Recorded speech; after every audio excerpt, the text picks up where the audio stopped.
Apakah yang dikatakan dengan akidah Asy'ariyah Maturidiyah dan pandangan Ustaz tentangnya? Ini pun perbahasan yang tak kunjung sudah panjang mana ni tuan-tuan dan sekalian. Orang pun sensitif. Cakap bah akidah Asy'ariyah Maturidiyah. Oh, kita Ahlussunnah wal Jamaah akidah Asy'ariyah Maturidiyah mazhab Syafi'i.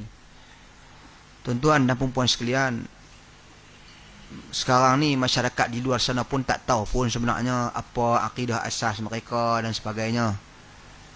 Saya sebenarnya lebih cenderung kepada sistem pembelajaran pendidikan akidah, metodologinya daripada salafus salih. Senang.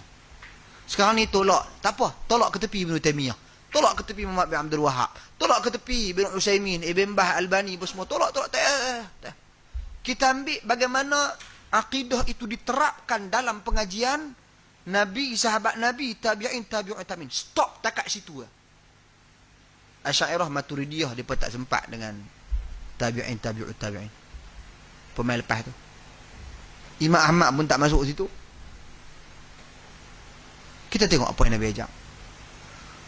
Susun atur kerangka poin yang tu tak ada masalah, ijtihad. Macam rukun solat lah. Nabi tak ajak sahabat-sahabat duduk ni. Sesungguhnya rukun solat ada 13. Nabi tak ajak aku tu. Kita yang himpun. Oh, la salata illa bi fatihatil kitab. Tak ada solat melainkan dengan Fatihah. Oh, yang ni kalau tak mayang tak sah. Kalau tak baca Fatihah tak sah solat. Maka dia adalah rukun kepada solat. Nampak? Susun masuk 1, 2, 3, 4, 5, 6 sampai 13. Macam tu juga tauhid tadi ni. Kita tak kata tauhid ni ada 3 saja. Tak? Saya kata kalau tak percaya, hampa try cek Quran. Sahabat-sahabat betul-betul ni balik buka Quran, try tengok ayat-ayat dalam Quran yang membicarakan tentang Tuhan, tentang Allah, sama ada dengan perkataan Rabb ataupun dengan perkataan Allah. Cek tengok. Dia tak lari daripada cerita tentang apa yang Allah lakukan, perbuatan Allah, maha luas perbuatan Allah, ciptakan, menghidupkan, mematikan dan sebagainya. Dia tak lari daripada menceritakan tentang perintah agar kita beribadah kepada Allah semata-mata, mengesakannya, ikhlas hanya kerananya. Dia tak lari daripada cerita tentang nama-nama Allah, sifat-sifat Allah. Itu yang ada.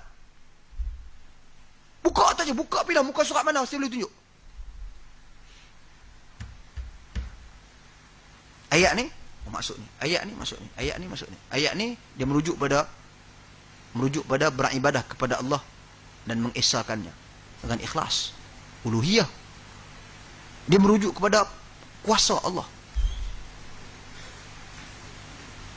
Tuan-tuan dan puan sekalian, ini rububiyah. Dia merujuk pada nama Allah. Ini nama Allah Ar-Rahman Ar-Rahim, sifat Allah. Dia merujuk pada yadullah, tangan Allah. Ini sifat bagi Allah Subhanahu Wa Taala. Tuan-tuan, saya rasa benda tu sangat clear. Adapun metodologi Asy'ariyah dan Maturidiyah, kita tak nafikan.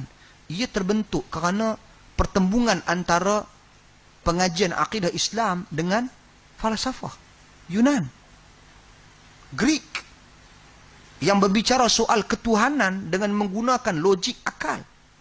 Tu keluar teori-teori tu. Teori ikan tu.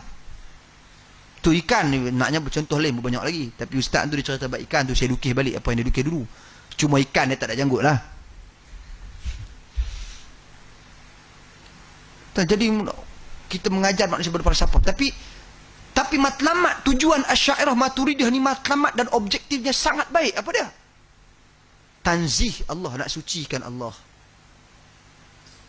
Prinsip akidah salah pun tanzih, cuci juga, nak suci.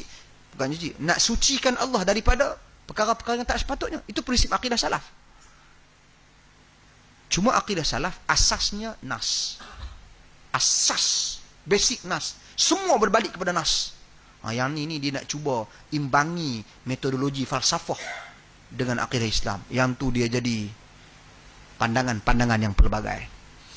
Nak PDT, asas pengasas Abu Hasan Abu Mansur Al-Maturidi dengan Abul Hasan Al-Asy'ari. Abul Hasan Al-Asy'ari pula dia ni ada beberapa peringkat dalam kehidupan dia. Dia peringkat pertama dia duduk dengan Pak Tiri dia Ali Al-Jubai, dia jadi Mu'tazilah. Lepas tu peringkat kedua dia terkesan dengan seorang tokoh Muhammad ibn Kilab, sehingga terbentuk akidah Kullabiyah. Lepas tu barulah dia bentuk akidah al-Asy'ariyah. Ada kata tak, dia dua aja, dia Mu'tazilah Fitri pada ahli sunnah. Ahli sunnah tu itulah Asy'ariyah.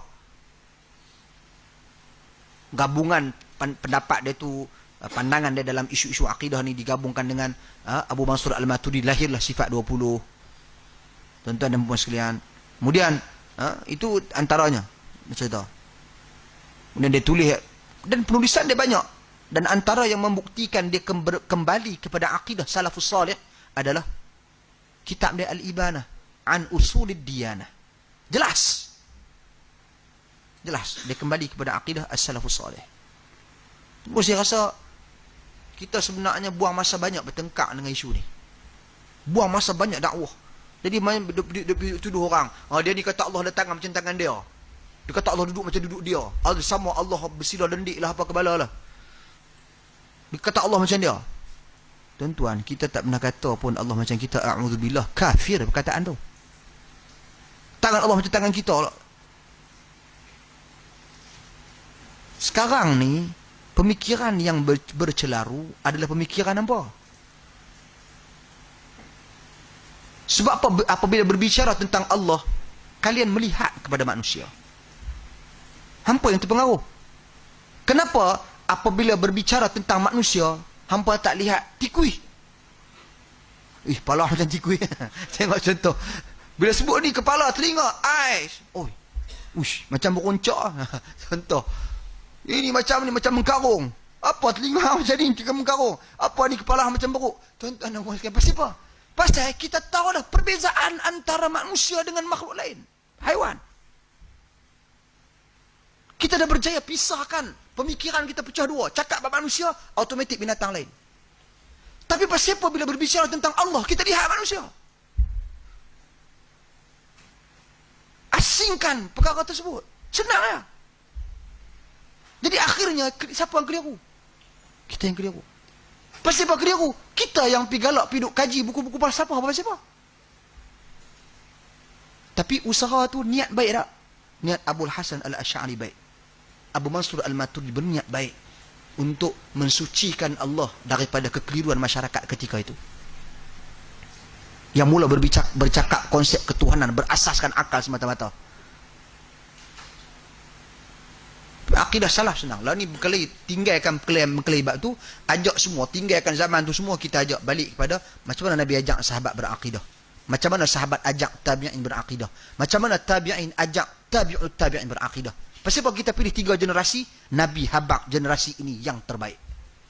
Selesai. Simple lah. Wallahu a'lam. Saya kalau dah mengklaim habaq sifat 20 lagu ni, mengklaim jam macam beletih kita mengklaim. Rasa macam tak cerdik mereka ni. Masyarakat awam faham tak? Sifat ni maksud dia ni, sifat ni maksud dia ni, isu macam ni. Kalau kita kata Allah macam ni, berarti Allah mengambil tempat. Bila Allah mengambil tempat, berarti Allah tu berjisim. Bila berjisim, manusia berjisim juga, makhluk berjisim juga. Maha suci Allah daripada ni. Tuan-tuan, senang aja prinsip Ahli Sunnah wal Jamaah.